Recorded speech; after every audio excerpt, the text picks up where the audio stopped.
안녕하십니까? 세상에 다양한 사람이 있는데 그중 이해할 수 없는 사람이 주변에 하나씩 있다는 걸 여러분도 잘 아실 겁니다. 저는 그 이해할 수 없는 또라이에 대해 몇 자 적어보려고 합니다. 아주 기가 막히고 황당한 사건이니 끝까지 들어주십시오. 남편과 결혼하고 아들을 하나 낳았습니다. 평범하고도 행복한 앞날을 기대하며 잘 지내고 있었는데 어느 날 남편이 뺑소니 교통사고를 당하며 세상을 떠나게 됐어요. 범인은 잡혀서 징역을 가게 됐지만 제 남편은 살아 돌아오지 못했습니다. 한동안 힘든 시기를 보냈는데 인생을 살고 싶은 생각이 거의 없어졌어요. 하지만 갓난 아들을 보고 나쁜 생각은 그만하기로 했고 바로 정신을 차리고 일자리를 구했습니다. 제 여동생이 아들을 봐줄 수가 없어서 밖에 나가 일을 할 수 있었죠. 가장 빠르게 구한 일은 파출부였어요. 한 집만 하는 것이 아니라 아침, 점심, 저녁을 각각 다른 집을 오가며 일하게 됐죠. 일당이 크진 않았지만 당장 입에 풀칠하고 월세를 내는데 적당한 돈이었습니다. 아들이 똑똑하고 공부를 잘해서 대학 등록금까지 모두 다 내주려고 아주 열심히 일하며 육아했습니다. 세월은 흘러 아들이 명문대에 들어갔고 졸업까지 좋은 성적을 내서 대기업에 취직을 했답니다. 그런 아들이 5년 뒤에는 직접 사업장을 설립하여 스타트업의 대표가 됐죠. 저는 지방에서 지내고 있고 아들은 서울에 있어서 얼굴 보기가 힘들어 제가 한 달에 한 번씩 반찬을 가져다 주며 아들 집에서 하룻밤을 자고 내려왔어요. 아들 나이가 30대 중반이고 일도 잘 풀렸고 돈도 많이 모았으니 결혼할 짝만 찾으면 더 바랄 게 없었습니다.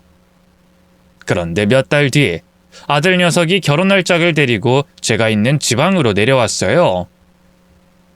말도 없이 내려온 것이라 전 놀라지 않을 수가 없었죠. 어머나 경서가 연락도 없이 내려온 거야?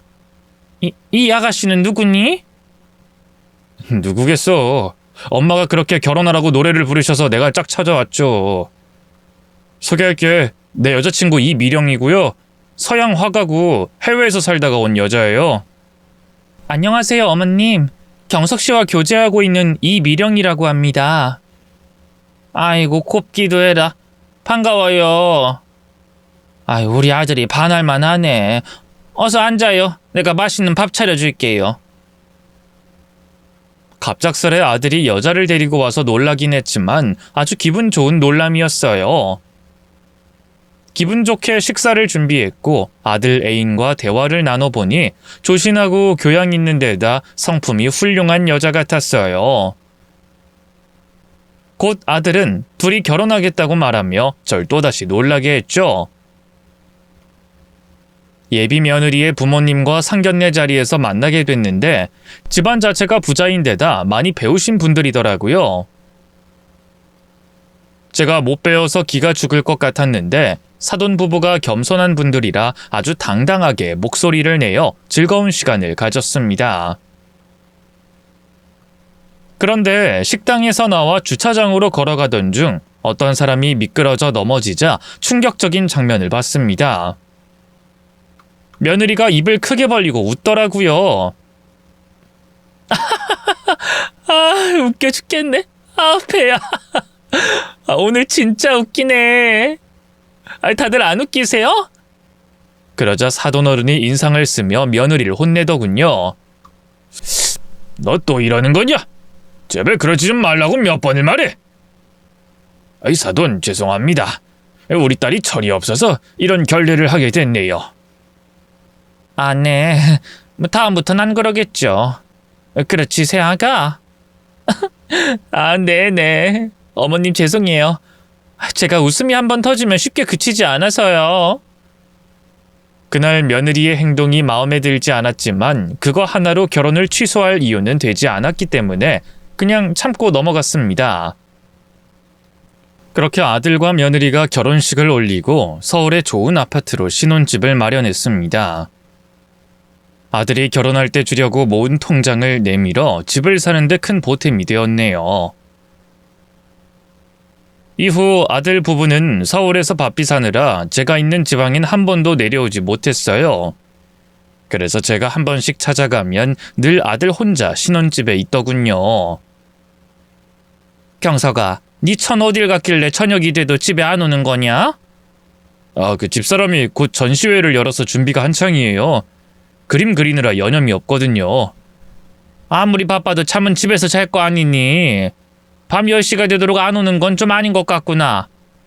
오늘 못 들어올 거예요. 엄마, 그 집사람이 예수라는 사람이라 그런 거니까 너그럽게 생각해줘요. 혹시 너희 부부 사이에 무슨 문제가 있는 건 아니지? 엄마도 참, 당연히 문제 없죠. 우리 부부 아주 잘 지내고 있으니까 걱정하지 마세요.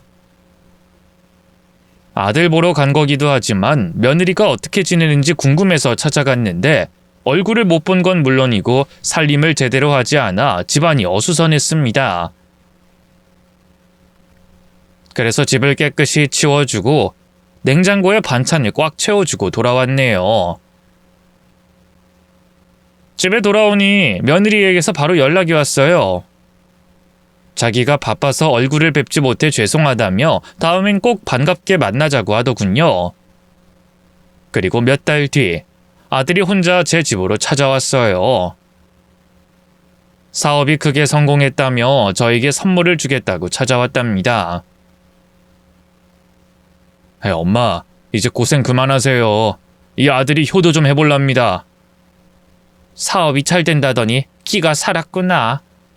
그래, 보기 좋다. 근데 엄만 너한테 뭐 받고 싶지 않구나.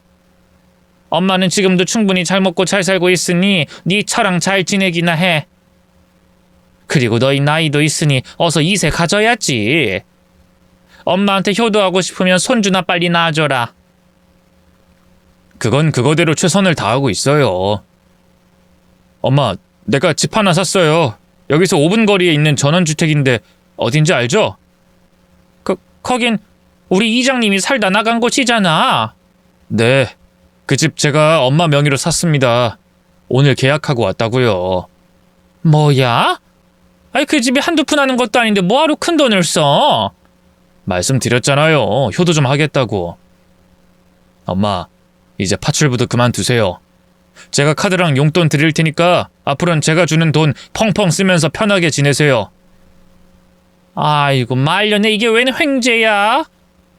우리 아들 덕분에 호강을 다하네. 제가 받지 않으려고 했지만 아들이 일을 저질렀으니 고맙게 받기로 했습니다. 그래서 얼마 뒤에 큰 전원주택으로 이사했고 파출부도 그만뒀어요.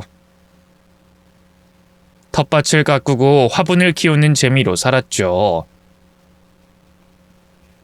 그런데 그때까지도 며느리를 보지 못했어요. 그림 그리는 게 얼마나 바쁜 일인진 모르겠지만 전화통화만 하면서 안부를 주고받았답니다. 몇 개월 동안 전원주택에서 콧노래를 부르며 지내던 중 아들에게 안부차 연락을 했어요. 그런데 아들은 회사가 아닌 병원에 있다고 하더군요. 이게 무슨 일인가 싶어 빨리 서울로 올라가겠다고 하니 별거 아니라며 곧 퇴원한다고 했습니다. 엄마, 집 화장실에서 자빠졌어요. 내가 술에 취해서 집에 들어갔는데 꼴 좋게 넘어졌네요. 이거사 조심했어야지. 그래서 얼마나 다친 건데? 다리뼈가 부러졌는데 이제 다 나아서 내일 모레 퇴원해요. 엄마, 별일 아니니까 어렵게 올라오지 마세요. 아무리 그래도 아들이 다쳤다는데 가만히 있을 수가 있겠니? 아니야, 진짜 괜찮아요. 나중에 제가 집사람이랑 같이 내려갈게요. 그럼 끊어요. 아들은 오지 말라고 신신당부하고 전화를 끊었습니다. 자식 걱정 때문에 마음이 불편하게 며칠을 지냈는데 다행히 몸이 나았는지 저희 집으로 찾아왔더라고요. 경서가, 너 다린 괜찮은 거야? 네, 다 나았어요, 엄마. 괜히 병원에 입원한 걸 말했나 봐요. 얼굴에 걱정 근심이라고 쓰여있네. 미안해요, 엄마. 미안하면 앞으로는 조심해. 다치지 말고. 건강하게 지내라고.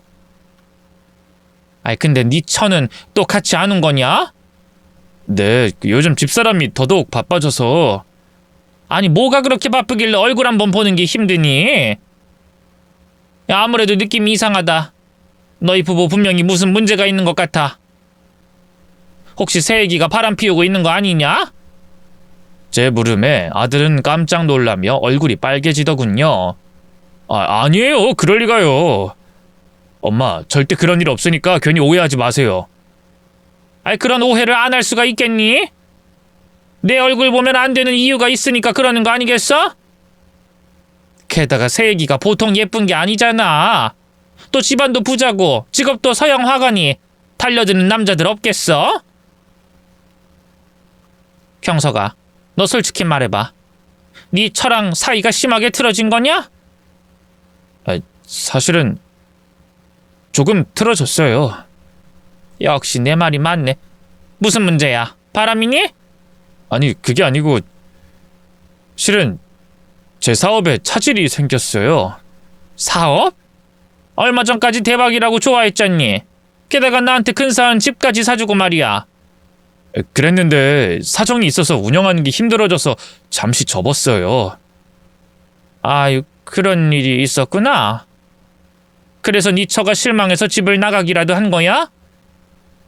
집을 나갔다기보다 화실에서 먹고 자고 있어요. 네 처가에 도움 청해봤니? 처가가 부자니까 그 정도는 지원해줄 수 있잖아. 제가 성격상 도움을 받지 못하겠더라고요. 아유, 난 그런 것도 모르고 아들이 사준 집에서 호강하면서 지냈네. 아들, 엄마가 집 내놓을 테니까 그걸로 사업 다시 해봐라.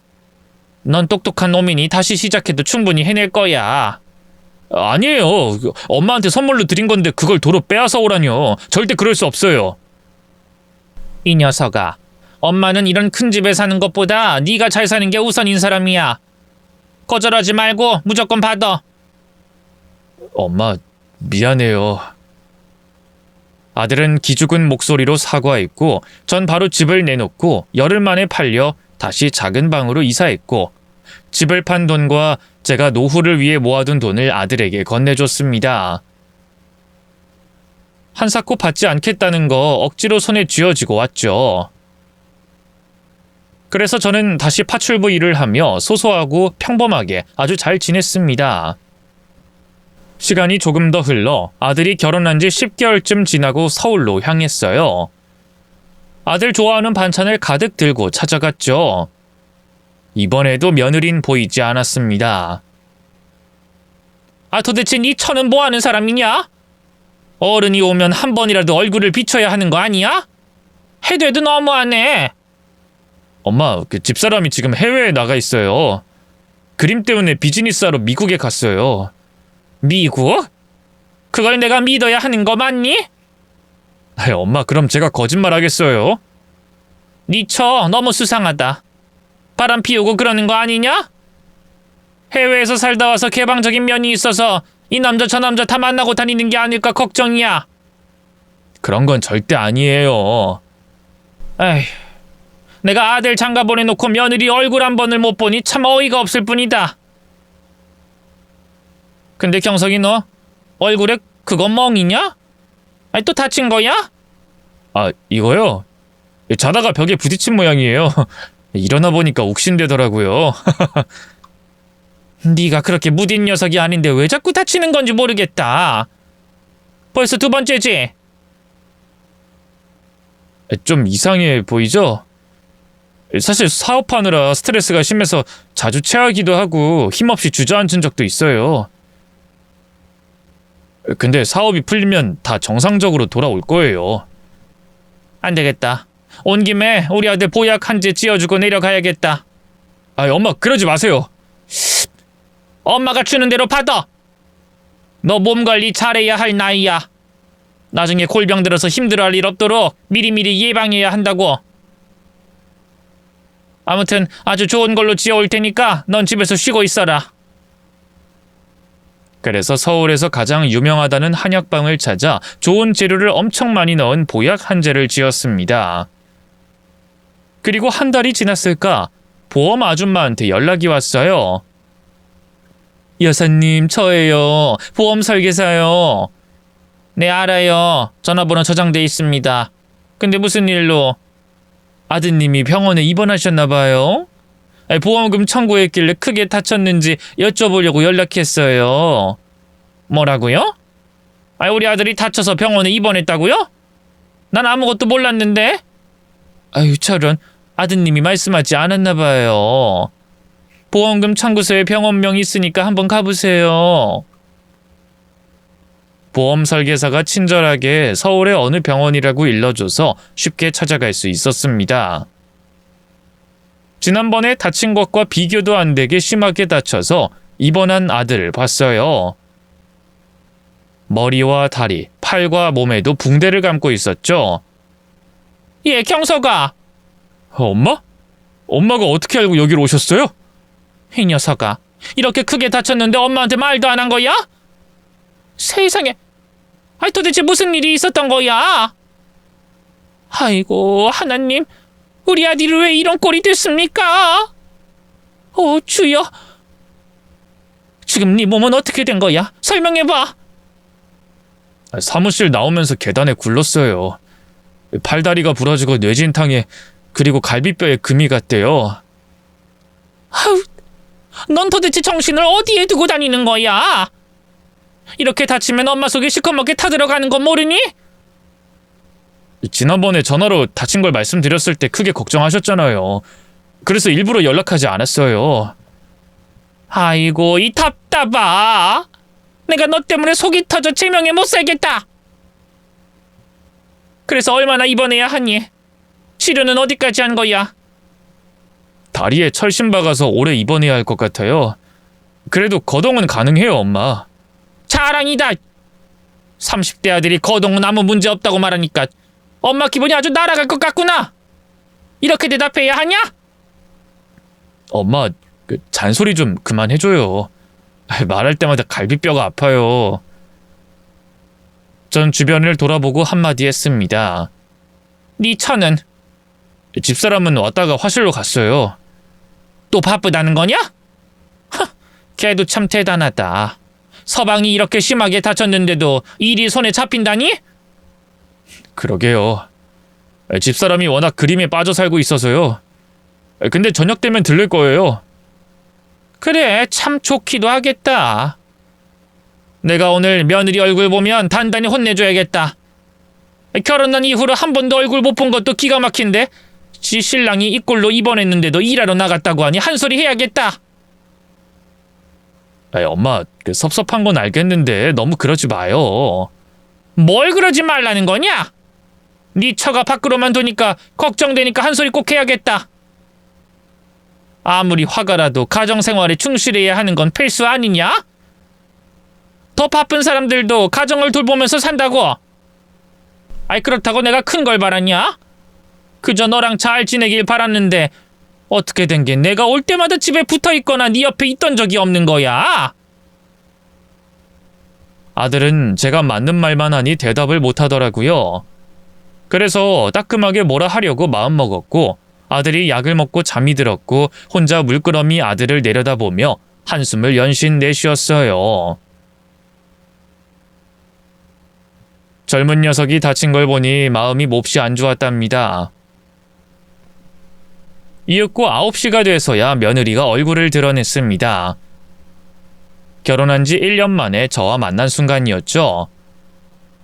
어머님, 오셨어요? 그래, 나왔다. 넌 네 서방이 이렇게 다쳐서 입원했는데 어디서 뭘 하다가 인제 오는 거냐? 화실에 다녀왔어요. 전시회가 얼마 남지 않아서요. 그놈의 전시회는 날마다 열리니? 너와 나 지금 1년 만에 보는 건 알고 있냐? 그랬어요? 몰랐어요, 어머님. 제가 정신없이 살아서 신경을 못 썼습니다. 죄송해요, 어머님. 됐다. 과거 이야긴 그만하자. 요즘 준비는 잘 돼가냐?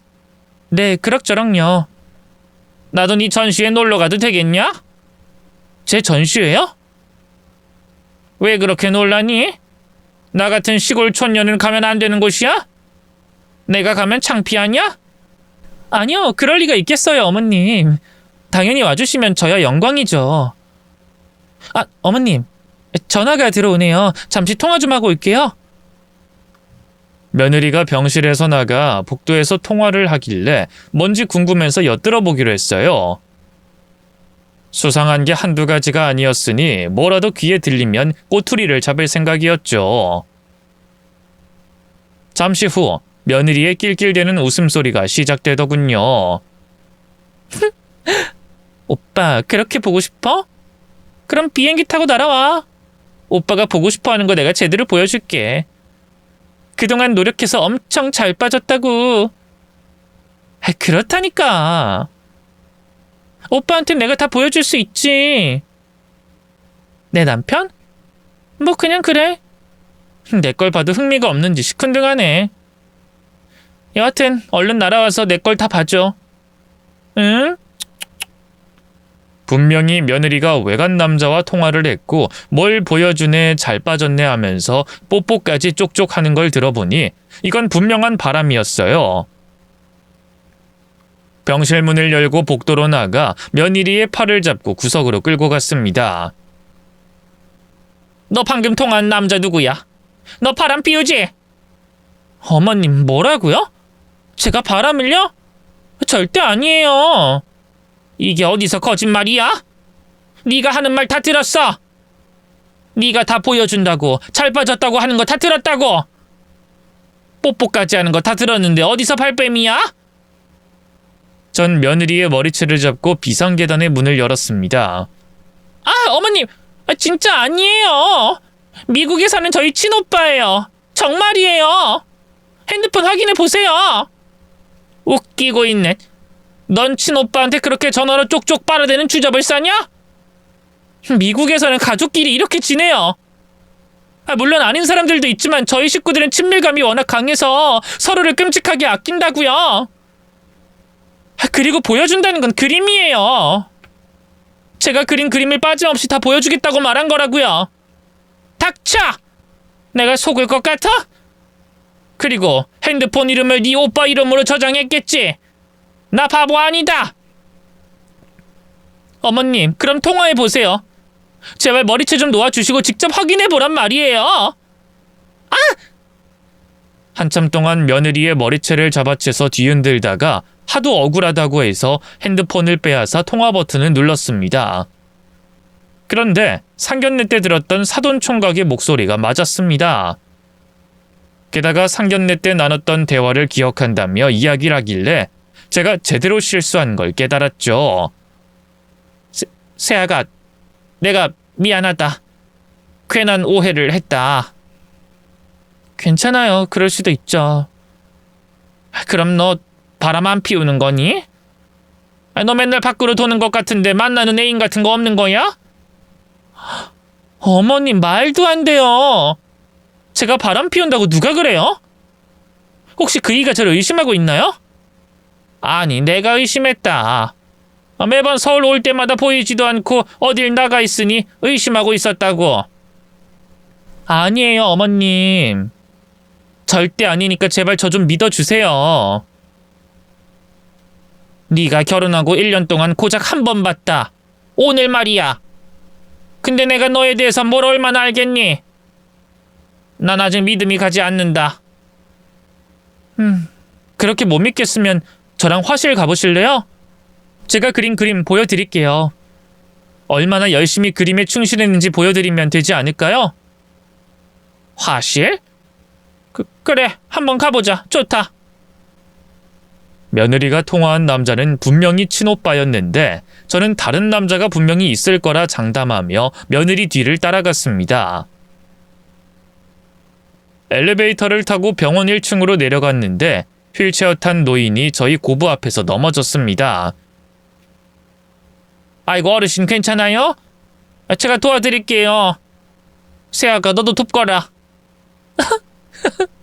네, 어머님. 세아가, 너 지금 웃음이 나오냐? 너 어디서 배워먹은 버르장머리야? 당장 어르신께 사과드려. 아, 죄송합니다. 제가 의지와 상관없이 웃음이 나올 때가 있어서요. 어르신 죄송합니다. 도와드릴게요. 어르신은 기분 나쁜 기색이었지만 제가 연신 사과를 해서 겨우 상황을 넘겼습니다. 며느리는 입을 가리고 제 뒤를 따라 병원 밖으로 나왔어요. 그리고 며느리의 차를 타고 화실로 향했습니다. 화실에 도착해보니 며느리의 그림이 수십 점이나 있더군요. 그림을 모르는 제가 봐도 솜씨가 보통이 아니었습니다. 이야, 아니 이걸 다 혼자서 그린 거냐? 너 대단하구나. 정말 예술적 감각이 있는 것 같구나. 어머님, 전시회에 내보낼 그림은 그리 많지 않아요. 그리고 또 그려서 작품이 되는 것만 고른다고요. 그래서 매일 그렇게 바쁘게 매달려서 그림만 그린 거예요. 이제 좀 오해가 풀리셨나요? 그래, 그런 것 같구나. 근데 그림들이 좀 우울한 면이 있어 보인다. 그림 속 여자들이 하나같이 어둡고 침침해 보여. 네, 맞아요. 제 내면을 표출하는 그림들이에요. 사실 제가 남들 모르게 우울증을 겪고 있거든요. 뭐야? 세아가 너 우울증이 있었니? 네, 정신과를 매달 2번씩 가서 상담받고 약을 처방받고 있어요. 지금은 조금 좋아지긴 했는데 그래도 상태는 좋지 않은 것 같아요. 아유, 이게 다 무슨 일이냐? 아들은 몸을 다쳐서 입원 중이고 며느린 마음이 우울해서 병원에 다닌다니. 왜 젊은 부부가 이렇게 아프고 그러냐? 그래도 곧 좋아지겠죠, 어머님. 아래층으로 내려가 계실래요? 제가 홍차 타서 내려갈게요. 그래, 알겠다. 그림 구경 잘했다. 먼저 내려가 있으마. 2층 화실은 테이블이 없어서 1층으로 내려가라고 했어요. 그리고 계단에 발을 내딛는 순간 미끄러워서 하마터면 넘어질 뻔했습니다. 아이고 깜짝이야. 어머님 괜찮으세요? 다치셨어요? 아니다, 넘어질 뻔했다. 아유, 계단이 꽤 미끄럽구나. 한번 닦아야겠어. 죄송해요, 어머님. 제가 청소를 잘 못해서 그런가 봐요. 조심히 내려가세요.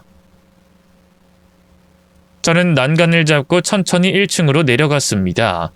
그런데 순간 며느리의 표정을 봤는데 인상을 팍 쓰더군요. 마치 제가 넘어지지 않은 게 불만인 것처럼 느껴졌죠. 아무튼 이상한 기분이어서 1층에 내려가며 정신을 바짝 차리고 기다렸습니다. 홍차를 타온 며느리가 먼저 먹지 않고 기다리고 있더라고요. 세아가 마셔라. 왜 안 마시니?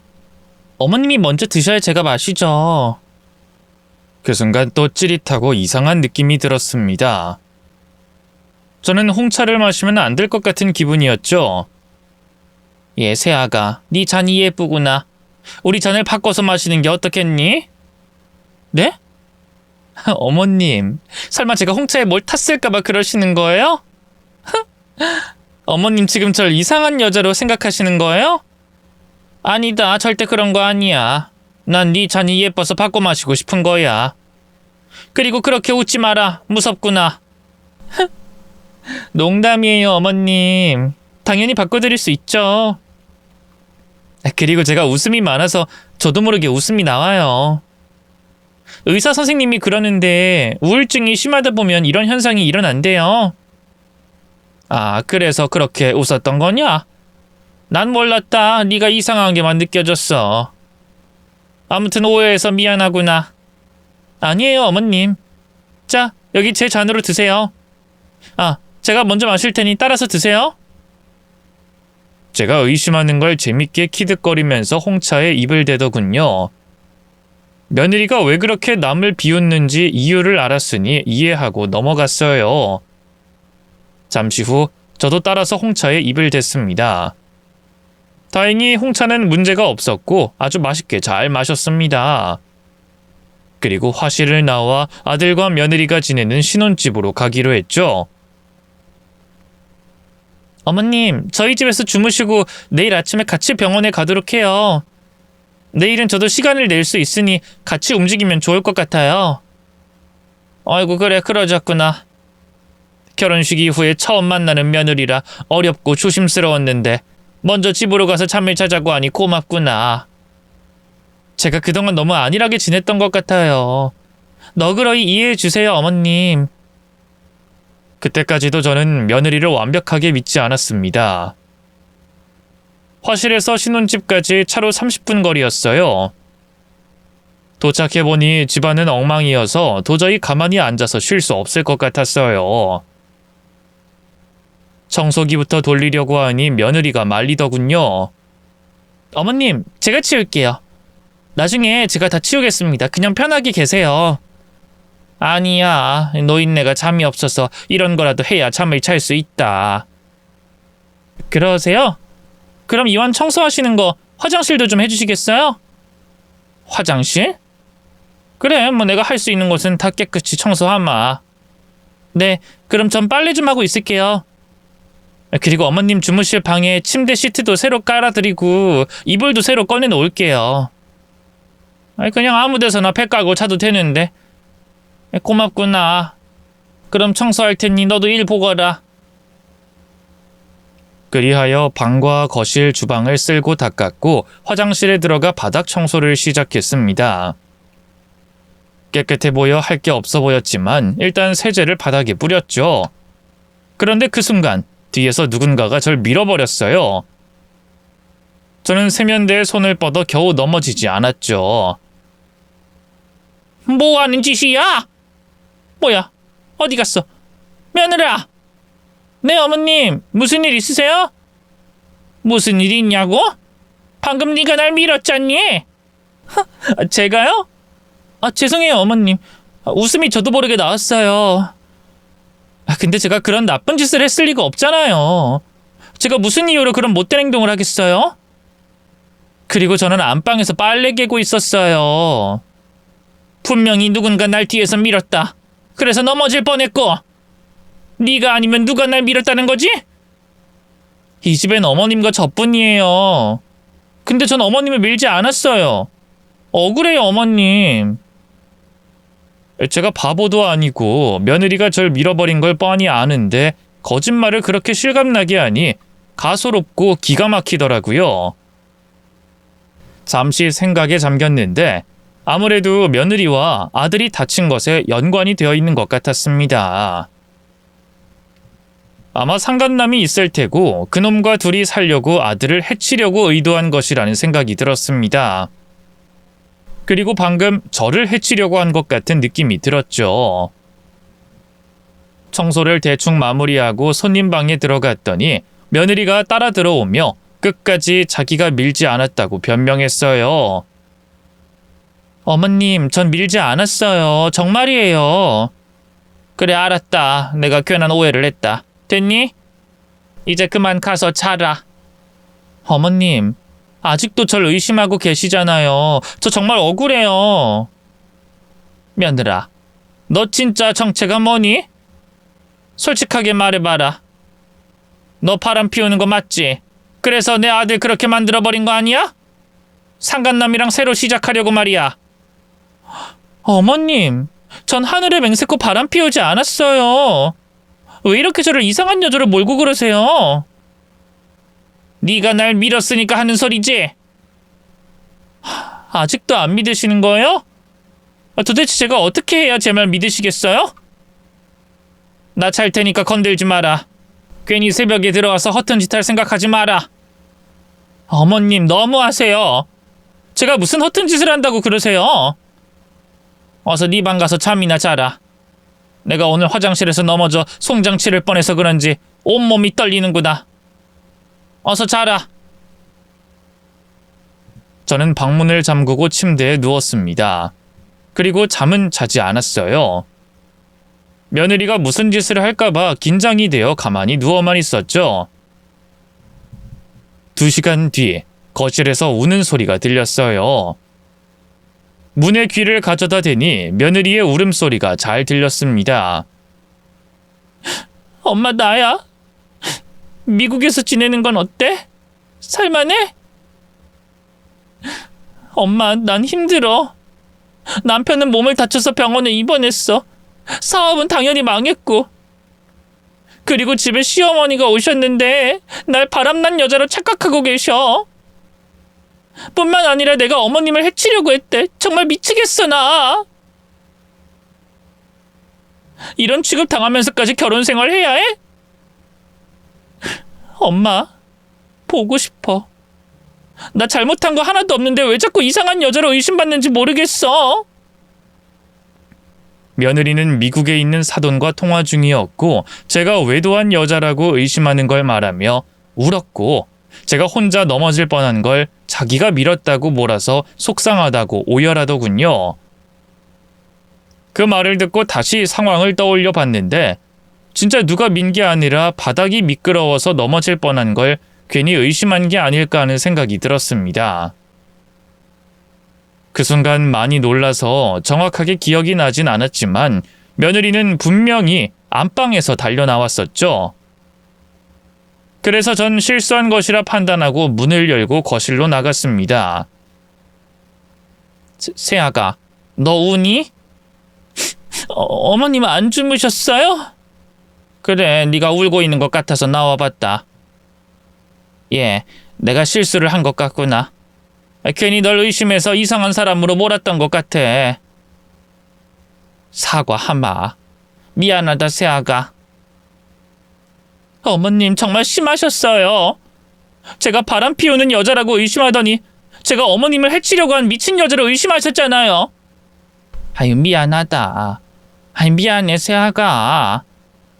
경석이가 다친 걸 보고 내가 많이 놀란 데다 널 곱게 보지 않아서 마음대로 상상한 것 같구나.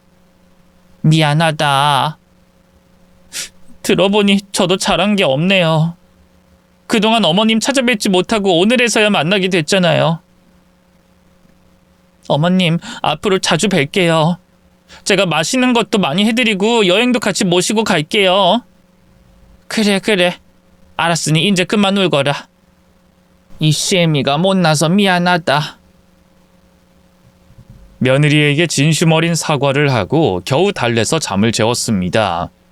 그리고 저도 잠자리에 들었고 아침까지 푹 자고 일어났어요. 그런데 주방에서 맛있는 냄새가 나더군요. 며느리가 아침을 준비하고 있었는데 미역국을 끓이고 있더군요. 세아가, 미역국 끓였니? 네. 오늘 어머님 생신이시잖아요. 뭐? 벌써 그렇게 됐나? 아니, 세아가, 넌 내 생일인 걸 어떻게 알았니? 그이한테 물어봤었죠. 제가 결혼하고 어머님 생신상은 제가 줄곧 차려드릴 생각이었어요. 어머님, 미역국에다가 식사하세요. 어서 앉으세요. 어머나 세상에, 이렇게 고운 애를 갖다가 내가 무슨 짓을 한 거야? 어제 일은 진심으로 미안하다, 세아가. 잘 먹으마. 근데 넌 안 먹니? 어머님 먼저 드세요. 전 밥 먹었어요. 국 간을 보다가 입맛이 돌아서 한 그릇 뚝딱 했어요. 아이, 그랬어?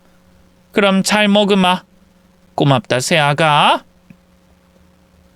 며느리가 차려준 미역국을 한술 떠서 입에 가져다 대는 순간 현관문이 벌컥 열리더니 아들이 목발을 짚고 들어왔어요. 뛰어들어온 아들은 며느리의 뺨을 찰싹 날렸습니다. 그러더니 제 손에 쥔 숟가락을 빼앗더군요. 엄마, 이거 드시면 안 돼요. 이 여자 아주 무서운 여자예요. 음식에 뭔가 탔을지도 모른다고요. 경석아, 너 뭐하는 짓이니? 몸도 성하지 않은 애가 갑자기 집에 와서 네 처에 뺨을 날려? 도대체 뭐하는 짓이야? 아들은 며느리를 노려보고 있었고 그 뒤로 건장한 남자 둘이 들어왔습니다. 경찰 배지와 영장을 꺼내 들며 며느리에게 체포한다고 미란다 원칙을 읊더군요. 수갑까지 채운 형사들은 며느리를 잡고 데려가려고 했어요. 당신들 뭐 하는 거예요? 왜 내 며느리를 잡아가려는 겁니까? 여사님, 그 미역국 드시지 마세요. 그거 저희가 압수해 갈 겁니다. 국과수에 보내 무슨 성분이 들었는지 분석할 겁니다. 아니, 내 며느리가 무슨 짓을 했다고 이러세요? 그러자 아들이 말문을 열었습니다. 엄마, 이 여자 무서운 여자예요. 사이코패스 정신 이상자라고요. 제가 이렇게 다친 게 모두 이 여자의 계획이었어요. 결혼한 지 일주일 만에 제가 크게 다칠 뻔했어요. 머리 위에서 화분이 날아왔는데 가까스로 피해서 살았죠. 그리고 얼마 뒤엔 집안 욕실에서 미끄러져 넘어졌어요. 그때 엄마한테 전화를 했었죠. 또 잠을 자던 중 전등이 제 얼굴로 떨어져서 정말 큰일 날 뻔했습니다. 그때 제 얼굴에 든 멍을 보신 적 있으시죠? 그 밖에도 많은 사고가 잇따랐는데 얼마 전 제 사무실 계단에서 굴러 이렇게 심하게 다쳤죠. 그때 직원들 다 퇴근한 밤에 혼자 야근하고 내려가는데 미끄러워서 크게 다친 겁니다. 근데 엄마, 이 모든 것들이 이 여자가 꾸민 짓이에요. 화가들이 쓰는 유화 기름을 써서 미끄럽게 만들어 넘어지게 한 것이고 절 다치게 하려고 별의별 짓을 다 했다고요. 뭐야? 그게 다 사실이야? 증거라도 있는 거니? 네. 제가 계속 다치고 있어서 형사들에게 신고를 했죠. 그리고 제가 사무실 계단에서 구른 날 검은 우비를 쓰고 와서 유화 기름을 뿌렸는데 그게 바로 저 여자의 화실에 있던 것과 같은 제품이었어요. 변장하고 와서 안 걸릴 줄 알았나 본데 형사님들이 다 밝혀냈죠. 그럼 며느리가 어젯밤 날 해치려고 한 게 맞았다는 거잖아. 엄마도 당했어요? 어디 다치신 거예요? 욕실에서 넘어질 뻔했다. 난 며느리가 밀었다고 생각했는데 끝까지 아니라고 울고불고 난리를 쳐서 내가 잘못한 거라 판단했지. 그리고 화실에서도 계단에 구를 뻔했다. 미끄러워서 뒤로 넘어갈 뻔한 걸 가까스로 버텼지. 이 여자가 감히 우리 엄마한테까지 그런 짓을 해? 너 뭐야? 도대체 왜 그런 짓을 한 거야? 바람이 나서 상간남이랑 잘해보려고 날 해치려고 한 건 이해가 되는데 우리 엄마한테는 왜 그런 거야? 아들이 며느리의 멱살을 잡고 따졌습니다. 그러자 며느리가 배시시 웃으며 입을 열더군요. 여보, 바람을 피우긴 누가 피웠다고 그래. 나 만나는 사람 없어. 이 여자가 웃네. 당신 지금 뭐 하자는 거야? 도대체 왜 나한테 그런 짓을 했어? 그러자 며느리 입에서 상상도 못한 대답이 나왔습니다. 그건 재밌어서. 너무 재밌어서 그랬어. 뭐야? 재미? 그래. 누군가 자빠져서 다치는 걸 보면 난 희열을 느껴. 막 흥분이 된다고. 뭐라는 거야? 당신 정신병자야? 그냥 심심해서 장난 좀 친 거야. 당신이 재밌게 잘 넘어지길래 유화기름 좀 칠했어. 그리고 당신한테 화분 던졌을 때는 빗나가서 정말 화가 났어. 그날 난 잠도 못 잤다니까? 또 당신이 잠든 밤에 침대 위에 전등을 헐렁하게 풀어놓고 줄을 매달아서 살살 당겼지. 그리고 꽝! 근데 당신이 운 좋게 살짝 멍만 들었어. 그땐 희열을 느끼긴 했지만 너무 조금 다쳐서 아쉬웠어.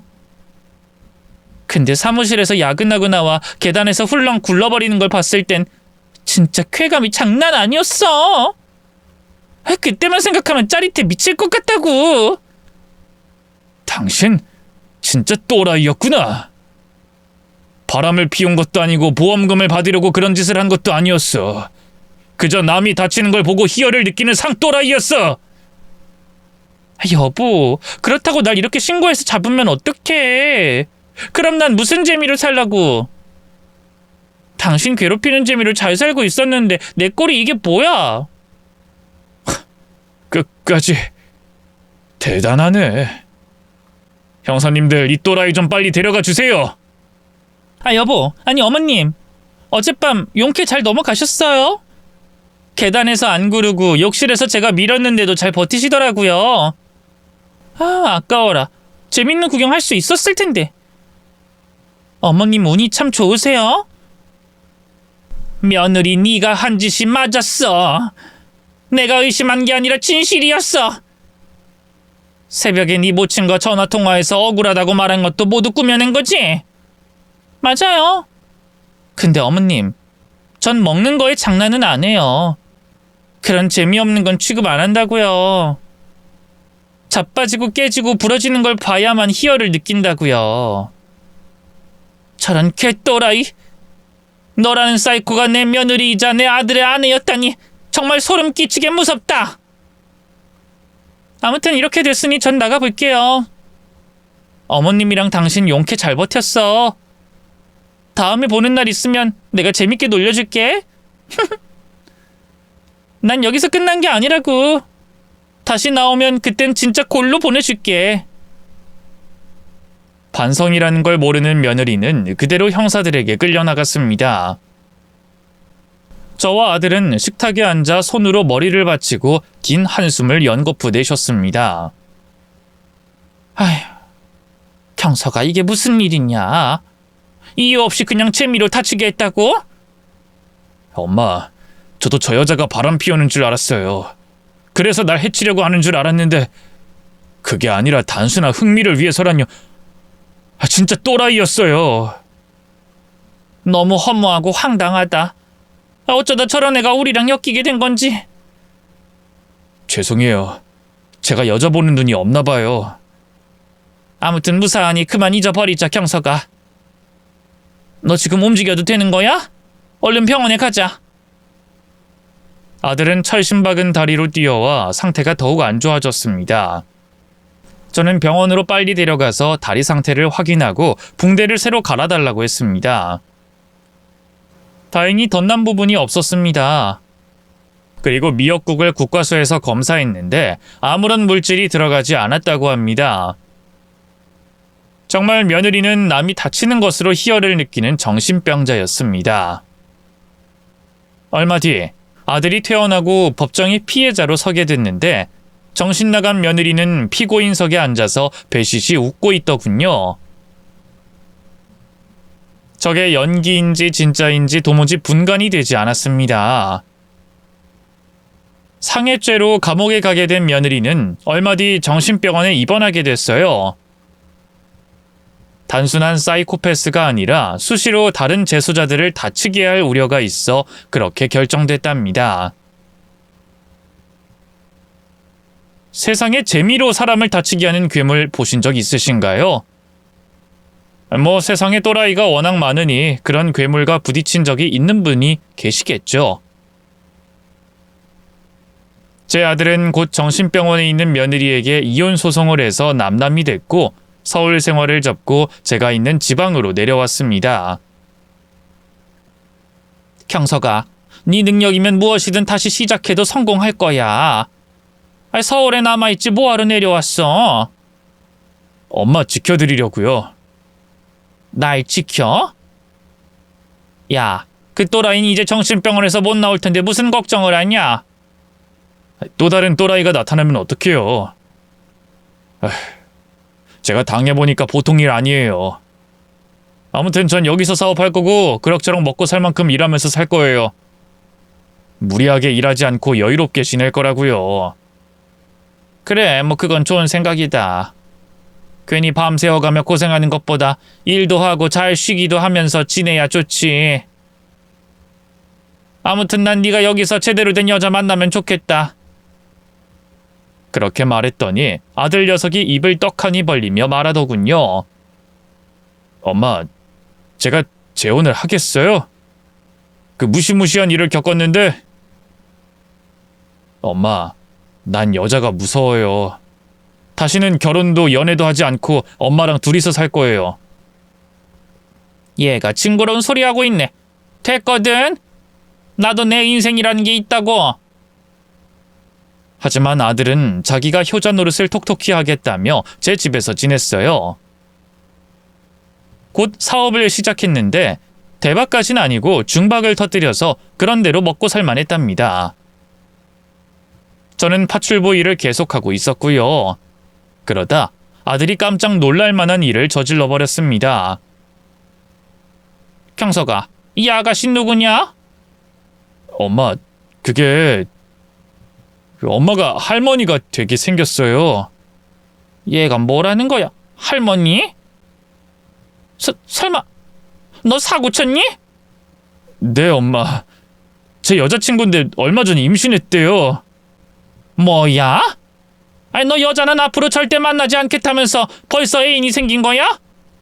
그것도 모자라 임신까지? 참나. 아니, 나도 그러려고 했죠.